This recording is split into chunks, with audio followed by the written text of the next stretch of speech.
ಒಂದು ಹಳ್ಳಿಯಲ್ಲಿ ಕೇಶವ ಅನ್ನೋ ಬ್ರಾಹ್ಮಣ ವಾಸಿಸ್ತಾ ಇದ್ದ. ಆತ ತುಂಬ ಕಲ್ತಿದ್ದ.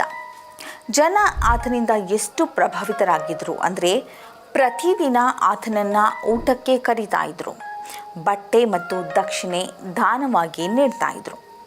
ಒಂದು ದಿನ ಬ್ರಾಹ್ಮಣ ಓರ್ವ ಸೇಠನ ಮನೆಯಲ್ಲಿ ಭೋಜನ ಮುಗಿಸಿ ಬರ್ತಾ ಇದ್ರು. ಭೋಜನ ಮುಗಿದ ಮೇಲೆ ಸೇಠ್ ಆತನಿಗೆ ಒಂದು ಮೇಕೆಯನ್ನು ಉಡುಗೊರೆಯಾಗಿ ನೀಡಿದರು. ಬ್ರಾಹ್ಮಣ ಆ ಮೇಕೆಯನ್ನು ತನ್ನ ಭುಜದ ಮೇಲೆ ಎತ್ಕೊಂಡು ಮನೆಯ ಕಡೆಗೆ ನಡೆದ. ಇದನ್ನು ಮೂವರು ವಂಚಕರು ನೋಡ್ತಾ ಇದ್ರು. ಹೇಗಾದರೂ ಮಾಡಿ ಆ ಬ್ರಾಹ್ಮಣನನ್ನು ಲೂಟಿ ಹೊಡೆಯೋ ಉಪಾಯ ಮಾಡಿದ್ರು. ಬ್ರಾಹ್ಮಣ ಸಾಗುವ ದಾರಿಯಲ್ಲೇ ನಿಂತು ಬ್ರಾಹ್ಮಣ ಆ ದಾರಿಯಲ್ಲಿ ಸಾಗ್ತಾ ಇದ್ದಂತೆ ಅವರಲ್ಲಿ ಓರ್ವ ವಂಚಕ ಜೋರಾಗಿ ನಗತೊಡಗ್ದ.